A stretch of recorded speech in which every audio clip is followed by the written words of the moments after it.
so that may increase the aggression level. Time spent is another issue. The average American children from 2 to 17 years plays video games for 7 hours a week. Girls play at an average of 5 hours and boys between 13 hours or more. And this is coming to effect because more time spent playing video games is less time spent playing on schoolwork and being social and being physical, like physical fitness, and enduring other activities other than playing video games. For my thesis, my theory was violent video game leads to aggressive behavior because children take what they learn from the virtual world and incorporate it to the real life situations in response to desensitization. And my hypothesis is playing violent video games increases children's aggressive attitude towards violence.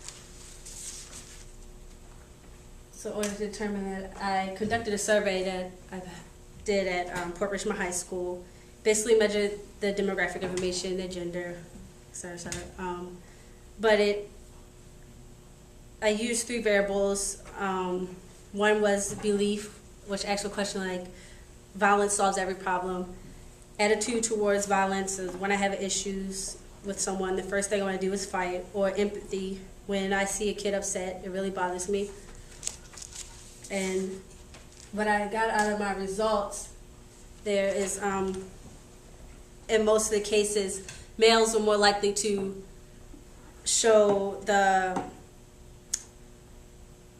more likely to show their aggressiveness or their attitudes towards empathy. It was more of a positive correlation towards the study of time spent and these variables. Besides, the attitude one, females showed more attitude, their increased attitude towards violence. But as a conclusion, I feel that the addictive nature and the active participation within the game is one big factor to why kids feel that violence is a normal thing, and which has led to such things as school shootings. And a way to decrease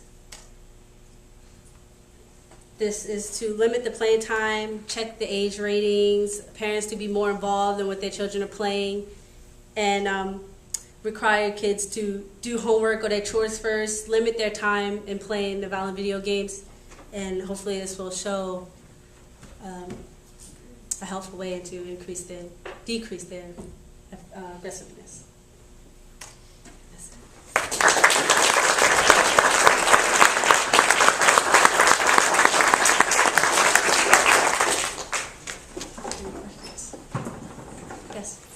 Survey, what did you use as a control group? Well, I just basically did the survey and passed it out to the students, and it was just between 9th and 12th grade students, so it wasn't really, control group. I just conducted 60 students, 30 males, 30 females, and my survey that way. In talking to the kids, and I'm just, this is just an anecdotal question, not a scientific question anyway.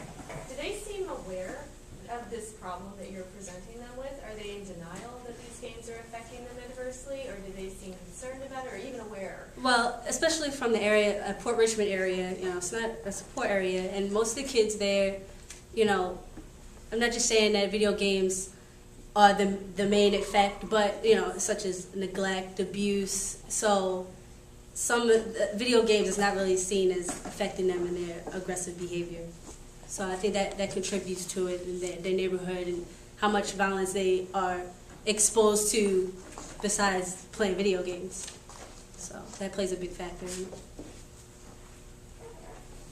Yes? Seems like there might be a relationship during the time when parents weren't at home, and then the companies have figured out that they can make money from this. There's a need here, and it's growing. Exactly. And how do we address that? It seems like it's, to me, more interaction with the parents or somebody Yes. that cares about these kids. I know people in their 20s that are doing this. Oh. All day long. Oh yeah, I have teammates and friends, and they play from morning to night. And the they're violent college thing, it's just amazing to me. And one thing is that sex sells now, and violence sells, and it's all about the money. And parents really don't have control because they can go to their friend's house and play video games, you know. So it's on a totally different level now. Yeah. It's not like Pong anymore. No, oh no, not Pong anymore. I don't know if your study touched this at all, but did you find any kind of correlation between video games and some of today's music? I didn't really correlate that. I didn't do that within my research, but you know, music is a big effect. It's kids, you know, kids listen to music and play video games, you know, and all those, they have sex, they have inappropriate language, and kids learn from different things, so many different things. So it's all what they learn and who they're around and how they grow up.